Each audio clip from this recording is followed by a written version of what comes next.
student in History of English Literature. It's our third lecture, and today we shall learn about after Geoffrey Chaucer period.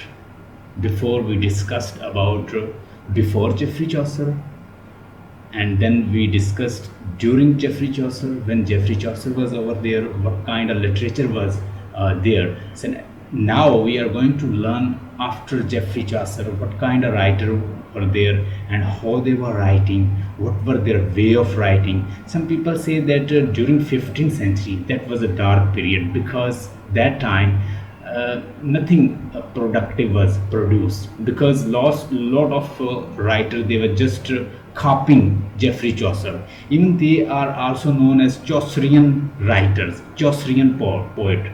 How they are known as Chaucerian poet? Because they are just following whatever Geoffrey Chaucer wrote, and they just copying and writing like that. Nothing productive was there.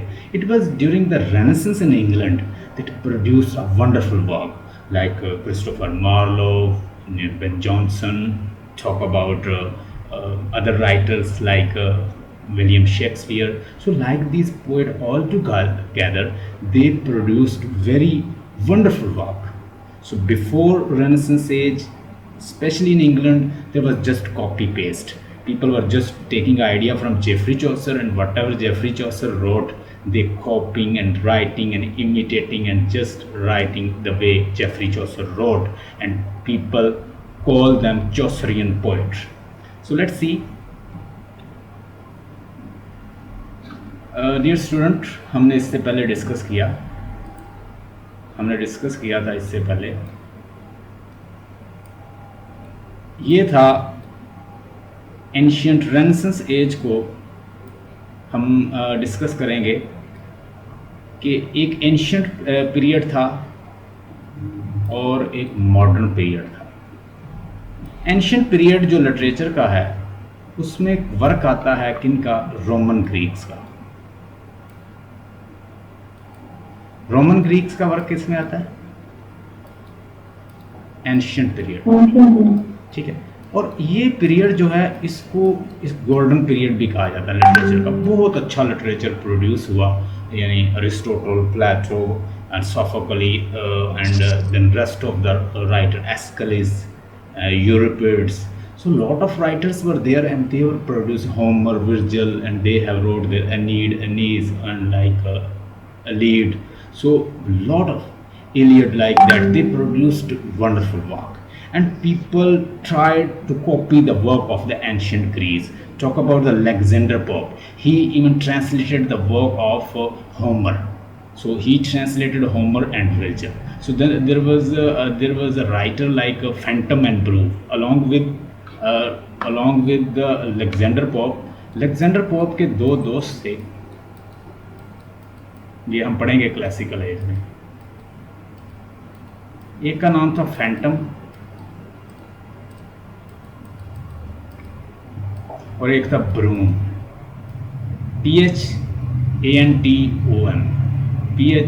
PHANTOM, phantom, broom. So they all together they translated the work of Homer. इन्होंने Homer का जो work था उसको translate किया था, ठीक है। और वेरी फर्स्ट टाइम इन्होंने ट्रांसलेट किया, बहुत अच्छा ट्रांसलेट किया, और इन्होंने बहुत नाम इससे इनका बना। और अलेक्जेंडर पोप जो कि एक बिल्कुल कोई उसकी लेंथ भी बहुत कम थी, और वो बिल्कुल हैंचबैक का भी उसे प्रॉब्लम था, कुबड़ा था, तो बैठा रहता। तो उसने वर्क किया, उसको ट्रांसलेट किया और उसने बड़ा नाम कमाया। तो एंशियंट वर्क को हमेशा उसको कॉपी करने की कोशिश की गई, लेकिन उस जैसा प्रोड्यूस नहीं कर सके। आज भी जो होमर का वर्क है, ठीक है, आज भी जो वर्जिल का वर्क है, अगर आपको क्वेश्चन आ जाए होमर जो था वो क्या था, वो ग्रीक था। कौन सा पोएट था? ग्रीक। वर्जिल कौन था? रोमन था। ये रोमन का पोएट था। और इनमें से होमर जो है, ये ब्लाइंड था आंखों से, और ये एक पहाड़ी पे बैठ जाता और वहाँ पे बैठ के ये गा के नरेट करके पढ़ता, और इसके सामने लोग बैठे रहते और सुनते। और जैसे इसने जो स्टोरी हैं इसकी इसी फॉर्म में मिलती हैं कि वो जैसे वो बताता था लोग उसको हिफज कर लेते।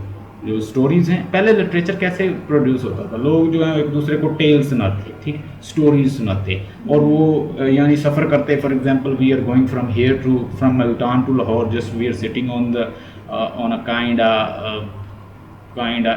चैरिट और लाइक दैट, हम किसी रेड़ी या छकड़े पर बैठे और यहाँ से ट्रैवल करते जा रहे हैं, और साथ उन्होंने अपनी जो भी हैं फ्रेंड हैं उनके सारे वो एक दूसरे को टेल सुनाते जाते और सफ़र बड़ा अच्छा गुजर जाता। और इस तरह वो अपने आबाओ-अजदाद की, अपने हीरोज़ की और अपने वॉरियर्स की, अपने राइटर्स की, अपने बड़े लोगों की स्टोरीज़ जो हैं उसे सेव करते जाते। तो that was a way to save the stories. एक ने दूसरे को सुनाई, दूसरे ने तीसरे को, चौथे को, ऐसे चलती चलती पहुंच गई, ठीक है।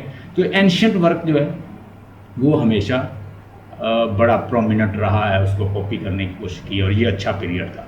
उसके बाद मेडिवल एज आया। मेडिवल एज के अंदर ये जो एज था ये बड़ा सिविलाइज्ड लोगों का है, लोगों की एज है।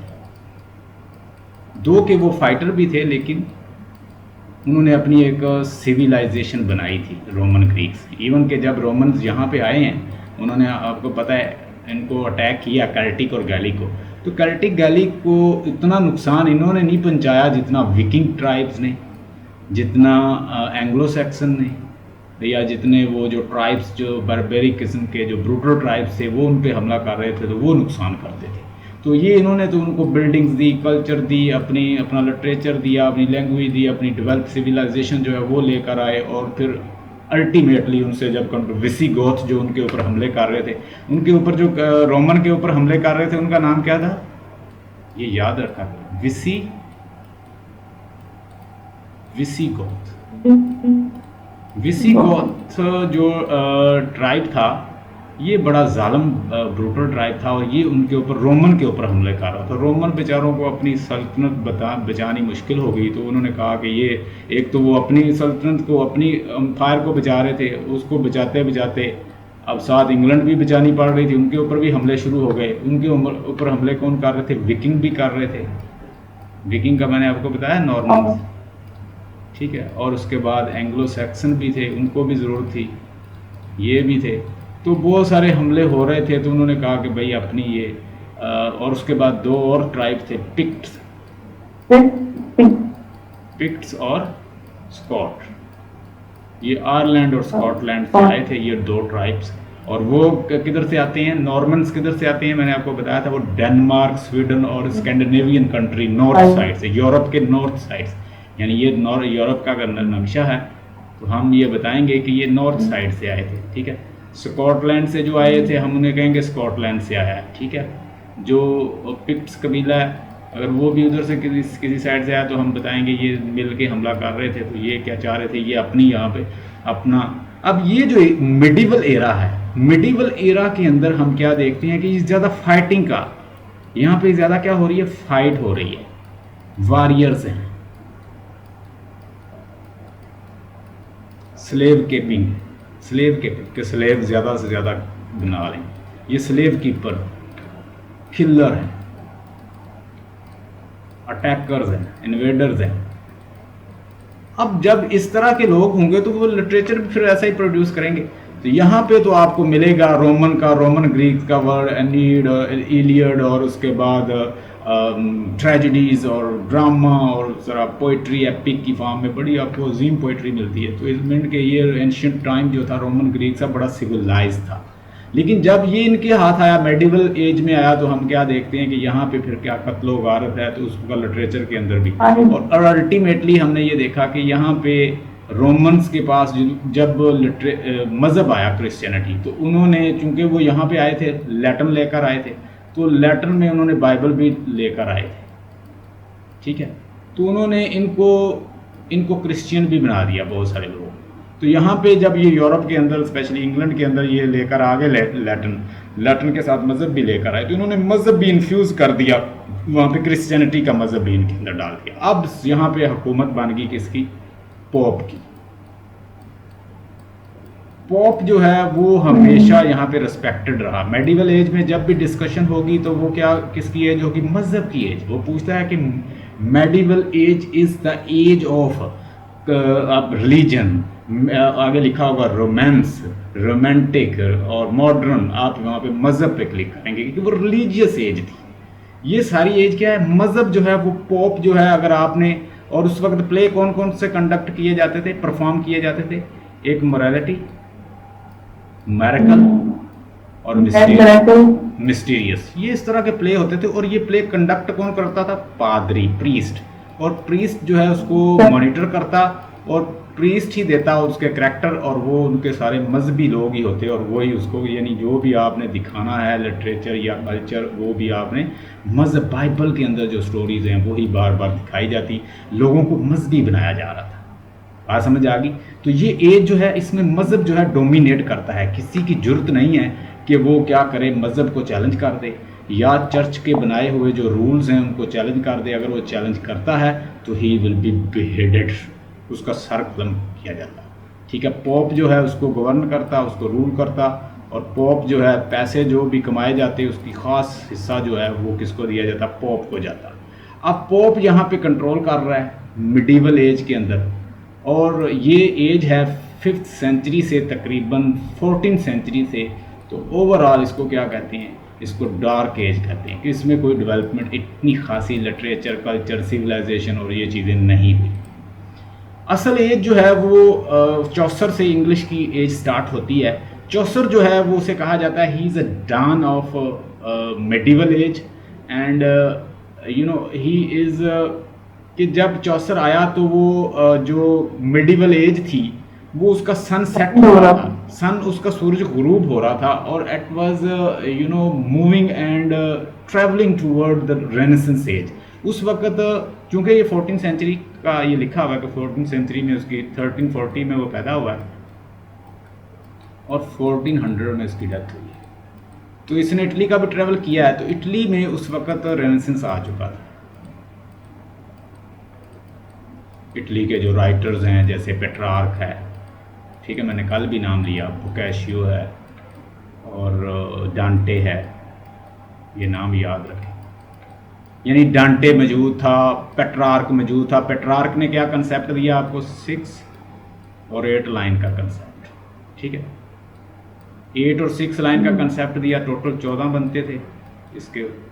और बाद में शेक्सपियर जब इंग्लिश सोनेट जो है वो इस फॉर्म में थी, 4 4 4 12 बन गए, और प्लस 2 लाइन का कपलेट, ये 14 उन्होंने इस तरह बनाया। अब ये इंग्लिश सोनेट का फॉर्मेट था, यानी 4 लाइन का क्वार्टरन 1, 4 लाइन का 1, 4 लाइन का 1 12, और ये 2 लाइन का कपलेट यानी। और ये क्या था, 6 और 8 लाइन, यानी ऊपर जो है ये ऊपर 8 लाइन होती है, इसको कहते थे ऑक्टेव, ठीक है। ऑक्टेव जो है इसका मतलब क्या होता है, ऑक्टेव का मतलब 8 लाइन, 8, और सिस्टेट का मतलब क्या होता है, 6। तो ये टोटल क्या बनती, 14 लाइंस बनती। ऊपर शायर अपनी प्रॉब्लम बताता, नीचे उसका सोल्यूशन बता देता, और यहाँ पे भी इसी तरह वो डिफरेंट बनाता राइमिंग स्कीम और शो करता। अब ये था मेडिवल एज के अंदर, एक मज़हब की एज थी। इसके अंदर क्योंकि हम आफ्टर जेफरी चौसर पढ़ने जा रहे हैं, कौन कौन से राइटर्स थे वो देखेंगे, और मॉडर्न एज के अंदर फिर क्या क्या राइटर्स हैं वो हम देखेंगे। मॉडर्न एज जो थी उसमें क्या आ चुका है, जब रेनेसेंस एज आती है उसमें ह्यूमनिज्म आ चुका है। क्या आया, ह्यूमनिज्म। चूंकि पहले तो मज़हब ही कंट्रोल करता था, जो भी पैसा है वो आपने किसको देना है, चर्च को देना है, और चर्च ही जो है आल इन आल है, आपकी तकदीरों के, आपकी फेट का फैसला, आपकी तकदीर का फैसला, आपने क्या करना है क्या नहीं करना वो आपका पोप कर रहा है। लेकिन अब कुछ लोग चैलेंज करने लगे, इवन कि हेनरी 8 जो था, इंग्लैंड का जो किंग था, नाम याद रखें, ये बड़ा इंपॉर्टेंट फिगर है, हेनरी 8। हेनरी 8 की जो बेटी है उसने 3 शादियां की थी और उसके बेटा नहीं हो रहा था, उसे वारस चाहिए था हेनरी 8 को। उसकी जो बेटी है लास्ट फिर वो शादी करता है, वो पहली वाइफ को कत्ल करता है, दूसरी को कत्ल करता है, तीसरी वो यानी पहली भी से नहीं बच्चा होता, दूसरी से तीसरी से भी नहीं होता। अब अल्टीमेटली उसने लास्ट वाइफ के बाद अब चौथी शादी करना चाह रहा है, तो वो क्या करता है, वो इजाज़त मांगता है, यानी वो शादी करना चाहता है, बच्चा नहीं हो रहा, तो इजाज़त मांगता है पोप से। पोप कहाँ था, इटली में, वो कंट्रोल कर रहा था सारे चर्च को। तो जो मेन पोप है रोमन कैथोलिक का, उससे वो इजाज़त मांगता है कि मुझे इजाज़त दें, मैंने शादी करनी। शादी करने के लिए भी किंग को भी इजाज़त लेनी पड़ रही है। अंदाज़ा करें आप, किंग को किससे? पोप से इजाज़त लेनी पड़ रही है। अब उसने कहा कि हम आपको इजाज़त नहीं देते, आप ठीक नहीं कर रहे, क्योंकि मज़हब हमेशा, मज़हब जिस तरह का भी हो, वो कुछ ना कुछ उसके अंदर इंसानियत तो होती है, चाहे वो कौन सा भी मज़हब हो, वो अपने अंदर एक मोरालिटी तो लिए होता है। वो कहते जी हम आपको इजाज़त नहीं देते। हेनरी VIII को कहा, आप जालिम हो, आप किलर हो, आप मर्डरर हो, we do not allow you to get marry. अब इस बात को नोट कर लें, हेनरी VIII की ही बेटी है, एक बेटी पैदा होती है, यानी वारस उसे फिर भी नहीं मिलता, एलिजाबेथन एज उससे स्टार्ट होती है। अभी मैं उसके बारे में बताऊंगा आपको। एलिजाबेथन एज जो है वो एलिजाबेथ हेनरी VIII की बेटी होती है, उससे स्टार्ट होती है एलिजाबेथन एज। एलिजाबेथन एज की फिर एलिजाबेथ एज में बहुत वर्क हुआ कल्चर पे, रिफाइनमेंट पे, ह्यूमनिज्म पे, ठीक है, डेवलपमेंट पे, ह्यूमन डेवलपमेंट पे, पेंटिंग में और बुक्स पे, यूनिवर्सिटी पे, कॉलेजेस पे, लोगों के ऊपर इस तरह की इन्वेस्टमेंट हुई। और उसी दौर में बहुत सारी कॉलोनीज बनाई और इंग्लैंड बहुत तरक्की करता गया। इवन एक स्पेनिश के साथ एक जंग भी लड़ी, वो बैटल ऑफ स्पेनिडा उसे कहा जाता है, स्पेनिडा। उसके बाद बहुत बड़ा एक शिप था उनके पास, स्पेनिश जो थी वो सुपर पावर थी उस वक्त। तो स्पेनिश का फिलिप सेकंड एक किंग होता है, मतलब प्रिंस होता है, उसे पसंद आ जाती है एलिजाबेथ कहती है कि मैं सारी ज़िंदगी वर्जन रहूँगी, शादी नहीं करूँगी, क्योंकि उसके कुछ एक्सपीरियंस इस तरह के हुए थे, क्योंकि वो जब बहुत छोटी थी तो उसको किसी ने रेप कर दिया। एक तो वो उसका एक्सपीरियंस बिटर था शादी के बारे में, दूसरा उसका बाप जो है वो किलर था, मर्डर था, उसने बहुत सारी औरतों को भी मारा वारस लेने के लिए। अच्छा, बात चल रही थी हमारी, मैं थोड़ा सा यहाँ से आपको क्लियर कर दूँ फिर, कि हेनरी VIII जो है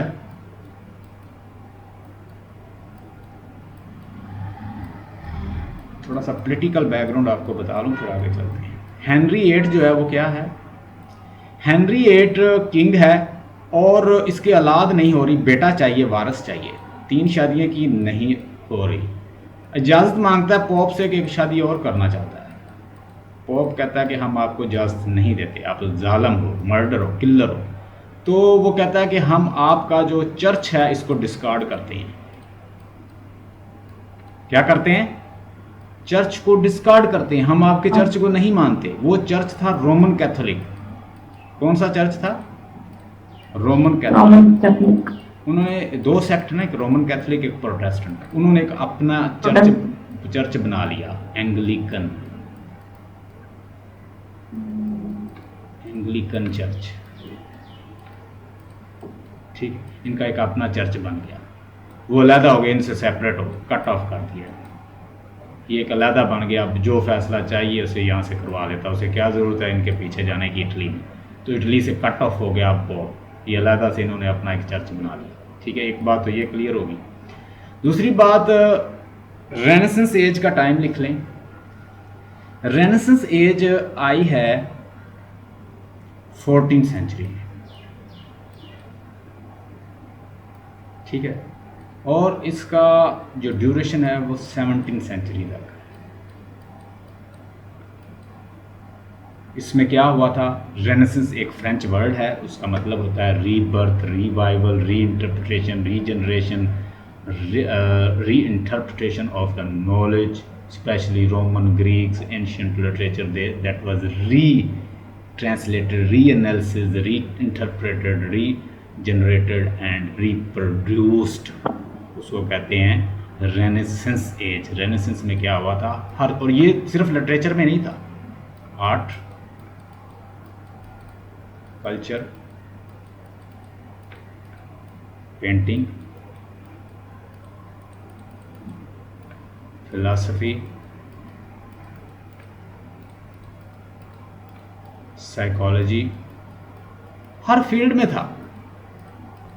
ठीक है, मैं लिखने में मुझे प्रॉब्लम हो रही है, आप पॉइंट लिख लें। अच्छा, एक चीज़ और थी, ये तो था, ये एक री इंटरप्रिटेशन थी, रीप्रोडक्शन थी, रिवाइवल था, रीजनरेशन था, री ट्रांसलेशन थी, और रिवाइवल हो रही थी हर फील्ड में। इसके साथ एक फिलॉसफी चल रही थी, उसे कहते हैं ह्यूमनिज्म। कहते हैं कि उसका बानी था पेट्रार्क। पेट्रार्क के बारे में मैंने बताया था, किसका पोएट है, किस कंट्री का पोएट है। ह्यूमनिज्म की स्पिरिट भी चल रही थी, जिन्होंने ये फैसला किया कि इंसान के अंदर जितनी भी वैल्यूज हैं उनको एक्सप्लोर करना चाहिए, उसे इंडोर्स करना चाहिए। ये सब कुछ बना किसके लिए? इंसान के लिए। ये धूप, ये सूरज, ये चांद, ये तारे, ये सब हवा, पानी किसके लिए है? इंसान के लिए। So values in the humanism, value in the human should be explored at any level, that is whether it's it's a cultural level, philosophical level, ideological level, psychological level और artistical level। जिस level पे भी इंसान के अंदर potential है उसको explore करना चाहिए। ह्यूमनिज्म इस पे जोर दे रही थी, साथ साथ रेनेसेंस और ह्यूमनिज्म साथ साथ चल रही थी, और इस वजह से लोग जो हैं ज्यादा ह्यूमनिज्म की तरफ जा रहे थे, छोड़कर किसको? पोप को, चर्च को और उनके कल्चर को और उनके स्टाइल ऑफ लिविंग को छोड़ के किसकी तरफ आ रहे थे? ह्यूमनिज्म की तरफ। ह्यूमन वैल्यू को एक्सप्लोर किया जा रहा है। मैंने ड्यूरेशन बता दिया कि 14th सेंचुरी में इटली में आया, इटली से ये फ्रांस में आया, फ्रांस से ये इंग्लैंड में आया और पूरे यूरोप में फैल गया। मेरे पास यहाँ पे एक नक्शा भी है, वो मैं उससे भी आपको समझाऊंगा।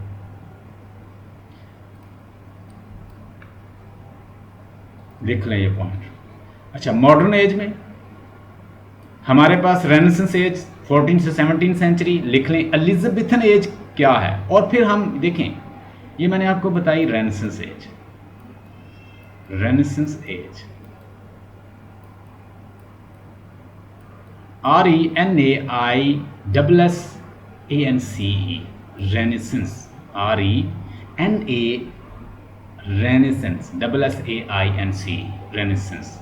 रेनेसेंस एज स्टार्ट हुई इटली में और एंड होती है 17th सेंचुरी में, यानी 14th सेंचुरी में इटली में स्टार्ट हुई, 17th सेंचुरी तक पूरे यूरोप में फैल गई और एक रेवोल्यूशन ले आई ये मूवमेंट। और ये कैसे आई थी मैं वो भी बताऊंगा आपको, ताकि आपको सारा प्रैक्टिकल और हिस्टोरिकल और साइकोलॉजिकल सारे एस्पेक्ट पता चले। हमारा काम है रट्टा नहीं, हम चाहते हैं ideas. Elizabethan age, Elizabethan age कैसे स्टार्ट होती है? हाँ जी, एलिजाबेथ कौन थी? Who was Elizabeth? हेनरी 8 की बेटी। ये हेनरी 8 की बेटी थी और इसका वालिद जो था वो किंग था। उसने 3 शादियां की, वारिस पैदा नहीं हुआ। उसे चाहिए था वो सक्सेसर कि उसके बाद कोई वारिस बने उसका, लेकिन नहीं बना। चर्च के साथ लड़ा, चर्च के साथ कट ऑफ किया, तब भी नहीं मिला। अब एलिजाबेथन एज जो है ये स्टार्ट होती है 1558 में, वो क्वीन बनती है, रानी बनती है, और 1603 में उसकी डेथ के ऊपर ही ये ख़त्म होती है उसकी रीन। ठीक है, ये लिख लें। तीसरा पॉइंट लिखें, एलिजाबेथ पैदा कब हुई थी? When queen Elizabeth was born. Elizabeth पैदा हुई हैं हेनरी के घर, उसकी एक बेटी थी, नाम है एलिजाबेथ। 7 सितंबर 1533 और 24 मार्च 1603, ठीक है, जब उसकी डेथ होती है, उसी पे उसकी सल्तनत ख़त्म होती है। बड़ा लंबा उसने ड्यूरेशन गुजारा है। अब रेनेसेंस एज, एक तो रेनेसेंस हो गया यूरोपियन रेनेसेंस, वो मैंने ऊपर देख दिया कि 14वीं सदी से स्टार्ट हुआ, 17वीं तक ख़त्म हुआ। अब मैं आपको बताने लगा हूं कि इंग्लैंड के अंदर रेनेसेंस एज कब आई है। इंग्लैंड के अंदर रेनेसेंस आई है, रेनेसेंस एज स्टार्ट होती है, 4 पॉइंट में लिख देता हूं। इंग्लैंड के अंदर specially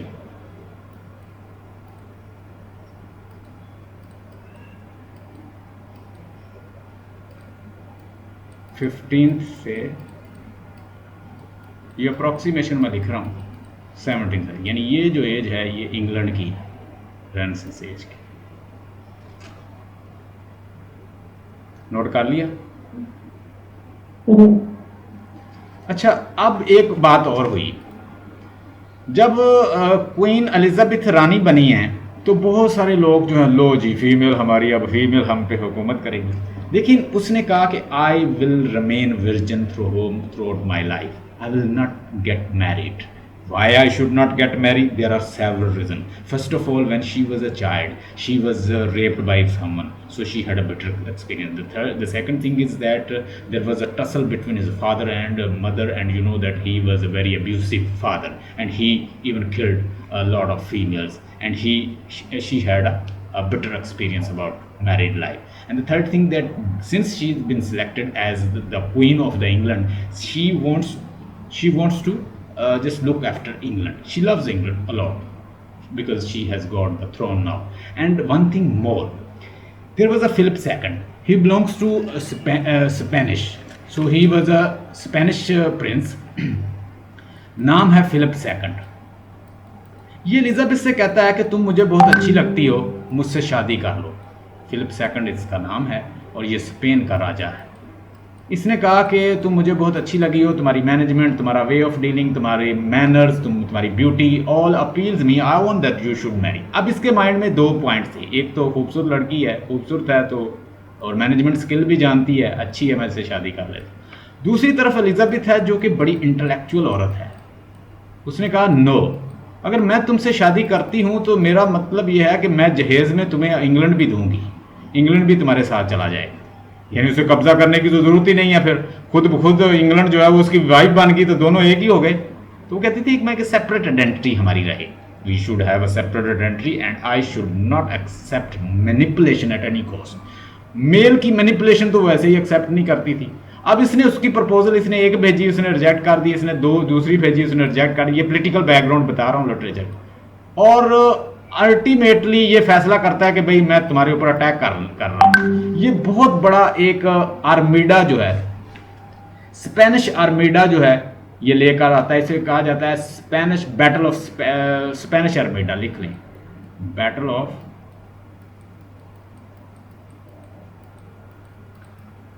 Spanish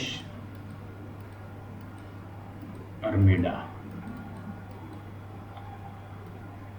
ARMEDA,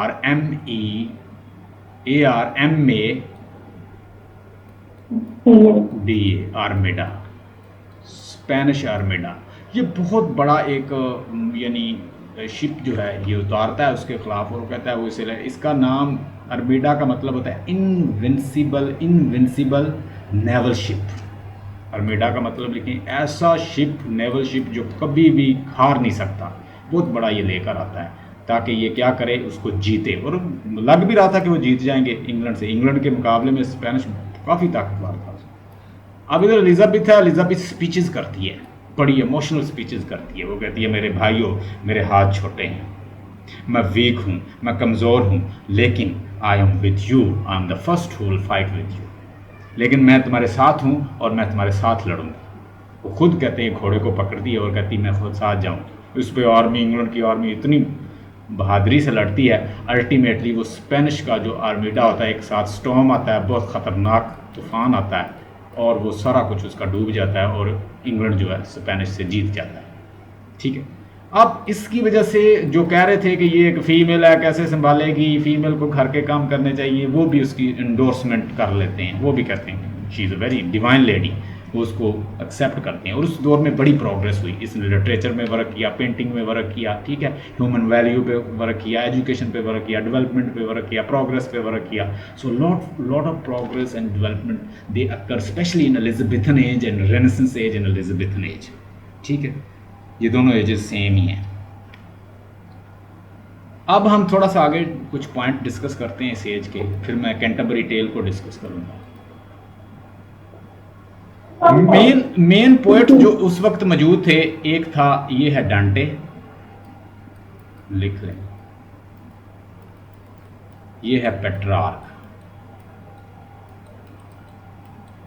Petrarch humanism का बानी कहा जाता है. ये मैंने लिखा हुआ था, ह्यूमनिज्म का बानी इसे कहा जाता है. ये पेट्रार्क ह्यूमनिज्म का बानी है और फादर ऑफ ह्यूमनिज्म है. और ये जो लिखता था, ह्यूमनिज्म को सामने रख के लिखता था.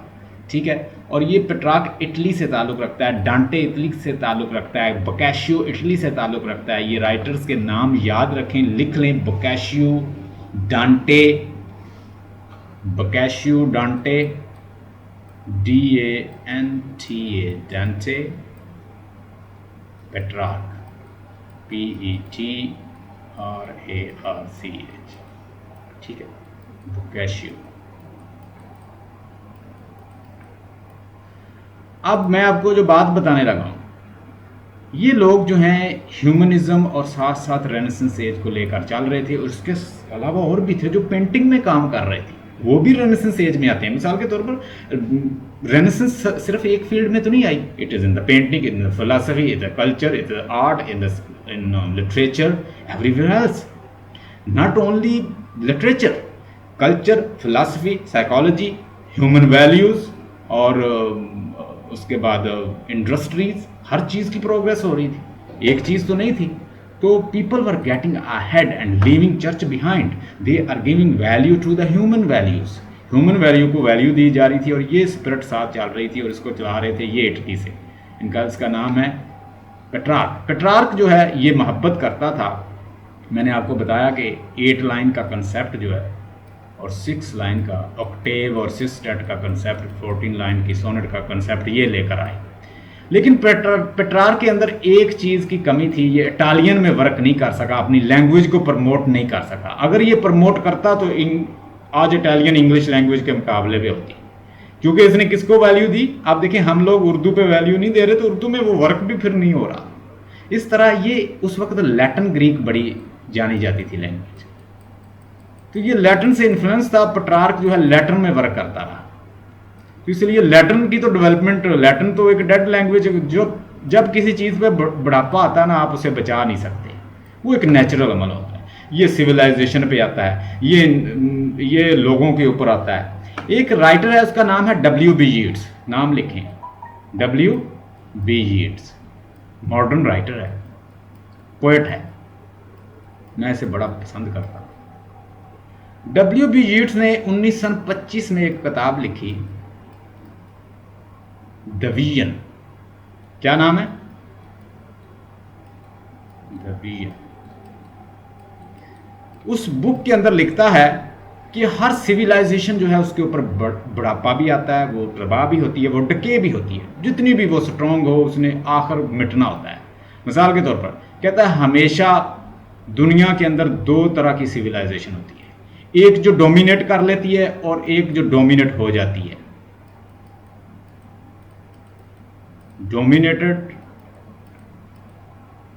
एंड डोमिनेटिंग, जो डोमिनेट कर रही होती है और जो डोमिनेट हो जाती है, 2 होती है। वो कहता है ये दोनों जो है आपस में हमेशा लड़ाई में रहती हैं, ठीक है। आप किसी कंट्री के अंदर देख लें, एक तहरीक होती है वो दब जाती है, दूसरी स्ट्रांग होती है वो ऊपर आ जाती है, लेकिन जो दबी होती है वो कहती है कि मैं ऊपर आ जाऊं, वो किसी फिर बाहर कोई इन्फ्लुएंस की तलाश में होती है, कोई उनकी सपोर्ट करे तो वो फिर उसको गिरा लेती है। मिसाल के तौर पर अफगानिस्तान में तालिबान की हुकूमत थी, तो शुमाली इत्तेहाद वाले जो हैं वो बिल्कुल सोए हुए थे, बोल नहीं रहे थे। लेकिन जैसे ही अफगानिस्तान के ऊपर हमला होता है तो वो शुमाली इत्तेहाद वाले किनको, उनके खिलाफ लड़ते हैं और उनको गिराते हैं तालिबान, वो ऊपर आ जाती है। हर जगह कहता है ये तहरीर।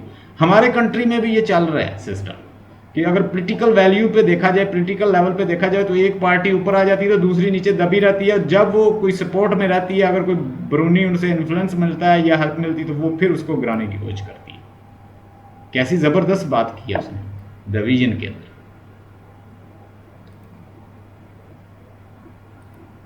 The vision 1925 bye W.B. Yeats, याद रखें ये उसका राइटर ही है। अच्छा, उसमें ये तो मैंने बात की लिटरेचर के लोग थे, लेकिन उसमें और भी लोग थे जो किसमें काम कर रहे थे, जो पेंटिंग में काम, आर्ट में, पेंटिंग में, उनके भी नाम थे। अगर आप पढ़ेंगे, आप इसको रेनेसेंस एज को अगर आप पढ़ें तो वो आप उनके भी नाम लिखे हुए हैं, ठीक है। ये रेनेसेंस एज में ये लियोनार्डो डिविंची का नाम सुना होगा, लियोनार्डो डिविंची, ये पेंटर था, बड़ी ज़बरदस्त पेंटिंग।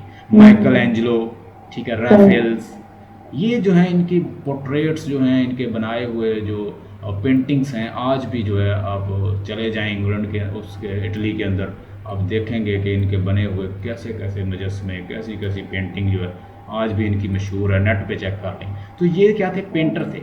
दिस वन नाम है लियोनार्डो डिविंची, याद रखें, माइकल एंजेलो और Raphaels. So these are very prominent painters. They are also working in Renaissance age.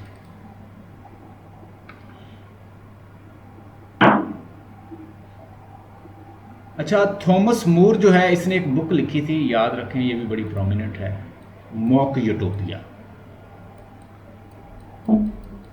ये आ सकती है, who is the writer of the mock utopia? तो आप क्या नाम लिखेंगे? थॉमस मूर।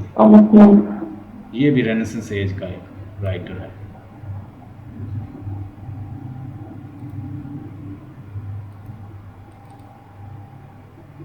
Henry eight. अच्छा, ये दो राइटर हैं, इन्होंने मिलकर एक ट्रेजेडी लिखी थी जिसको फर्स्ट ट्रेजेडी माना जाता है, फर्स्ट ट्रेजिकल वर्क माना जाता है इंग्लिश लैंग्वेज के। क्या नाम है इसका? Thomas Norton and Thomas Sackville. Henry eight of England, ये इस वक्त मौजूद थे। हेनरी एट जब था, हेनरी एट का मैंने आपको बता दिया हिस्ट्री के, वो एलिजाबेथ का वालिद था और वारिस की तलाश में उसने, वो एक मर्डरर भी था, उसने अपनी वाइफ्स को उसने मारा। और एलिजाबेथ जो है वो अल्टीमेटली फिर रानी बनती है उसके बाद जब इसकी डेथ होती है। तो गॉरबॉडिक जो है एक ट्रेजेडी है। गॉरबॉडिक जो है ये इसके दो राइटर हैं, थॉमस नॉर्टन, थॉमस सैकविल। याद रखिएगा, बड़ा प्रोमिनेंट है, ये आ सकता है और आना है ये।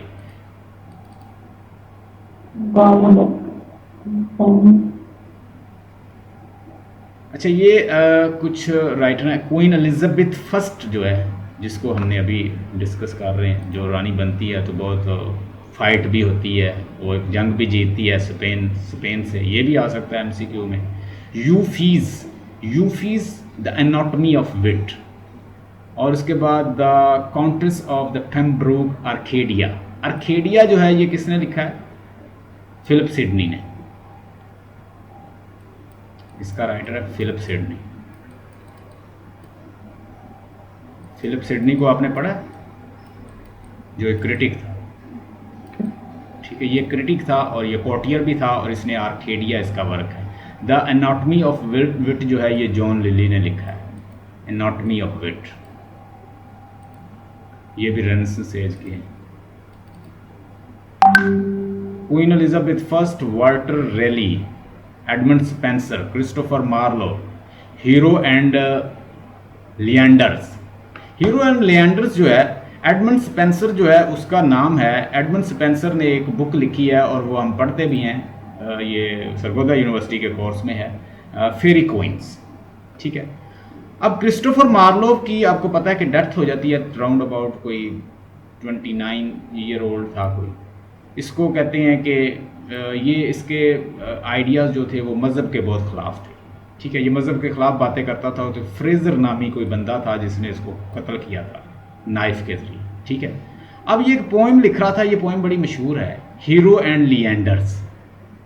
ये अधूरी रह गई थी, इसको कंप्लीट किया था एक राइटर ने, उसका नाम है जॉर्ज चैपमैन। क्या नाम है? George Chapman.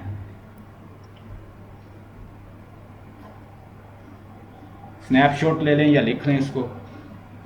This poem was written by the Christopher Marlowe, but he was murdered by someone, and later poem was completed by George Chapman. George Chapman से वो जॉन कीट भी बड़ा मुतासर था। जॉन कीट ने अलेक्जेंडर पोप का वर्क पढ़ा, जो होमर और विर्जिल का उसने ट्रांसलेट किया था, लीड और इलियड और ओडिसी वगैरह।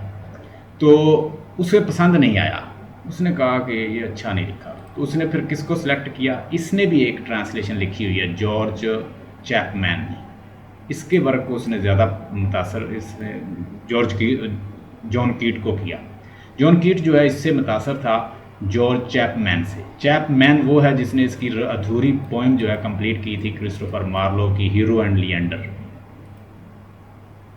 नाम याद रखिएगा, स्नैपशॉट ले लें इसका। Middle English period. So let's talk about the middle English period. हमने बिफोर चौसर जो है वो डिस्कस कर लिया, एज ऑफ चौसर जो है वो भी तकरीबन डिस्कस कर ली। हमने एक पोइम डिस्कस करनी है, कैंटरबरी टेल, वो मैं एंड में बताऊंगा। आफ्टर द चौसर क्या क्या हुआ, मैंने कहा कि इतना प्रोडक्टिव पीरियड नहीं है। मोस्टली लोग क्या कर रहे थे, चौसर के वर्क को कॉपी कर रहे थे। Geoffrey Chaucer's work was being copied. ये हो रहा था, चौसर का वर्क कॉपी हो रहा था, नथिंग न्यू था। और आफ्टर द जेफरी चौसर की कुछ हम चीज़ें देखते हैं। मैंने इसका लेक्चर भी बनाया है, वो भी आप स्नैपशॉट ले लीजिएगा साथ साथ और उन चीज़ों को कंपाइल कर लें, आपके काम आएंगी सारे पॉइंट। उस वक़्त मैंने बताया कि ज़्यादा उस वक़्त कौन डोमिनेट करता था, चर्च। कौन डोमिनेट करता था, चर्च। और चर्च के अंदर कौन होता है, प्रीस्ट या बिशप या उनका क्लर्जीमैन। वो प्रीस्ट जो है वो क्या करता, वो एजुकेटेड भी होते थे, पढ़े लिखे भी होते थे। और जब वो प्रोड्यूस करेंगे तो वो रोमांस, वो कुछ ना कुछ अपनी भी तो चीज़ें डालते थे। उसको कहा जाता है रोमांस ऑफ रिलीजन, क्योंकि वो रिलीजन से रिलेटेड ही बताते थे नॉलेज। उसको मोल्ड करके तो रिलीजन की तरफ ले जाते थे। तो उस वक्त स्कूल जो थे वो भी चर्च से रिलेटेड थे। तो जो प्रोड्यूस कर रहे थे वो रोमांस ऑफ रिलीजन, उनके वर्क को कहा जाता था रोमांस ऑफ रिलीजन। स्नैपशॉट ले लें, रोमांस ऑफ रिलीजन। मेरे पास बुक है हिस्ट्री ऑफ इंग्लिश लिटरेचर की, ये टी सिंह की बुक है। मैं उसको ज़्यादा मतलब उससे चीज़ें लेता हूँ। अगर आप चाहें तो उसको स्टडी कर लें, या आपके पास जोन सी है आर.बी. मलक की या बी.आर. मलक जो सा है उसको स्टडी कर लें। एक और है, मैंने और आपको सेंड की थी, तो हडसन की। तो इस तरह जो आपको जोन सी अच्छी लगती है, हमने तो पढ़ना है, लेकिन आसान जो है वो ये जो टी सिंह वाली बुक है मुझे अच्छी लगी, आप ले लें। जनरल नॉलेज की बुक मैं आपको सैटरडे को रिकमेंड करूँगा। आपने अभी कोई भी नहीं लेनी, जो 25% जो जनरल नॉलेज का आता है ना, अभी आपने कोई बुक नहीं लेनी जब तक मैं आपको रिकमेंड ना करूँ। अच्छा जी, चर्च था, डोमिनेट करता था। चर्च के प्रीस्ट होते, वो कुछ लिख रहे थे। स्कूल भी चर्च से रिलेटेड थे। जीसट स्कूल थे, वो भी क्या लिख रहे थे, रोमांस ऑफ रिलीजन लिख रहे थे। अगर आ जाए MCQ तो इसको कर लेना। इंग्लैंड उस वक्त 2 वार का शिकार था। जैसे ही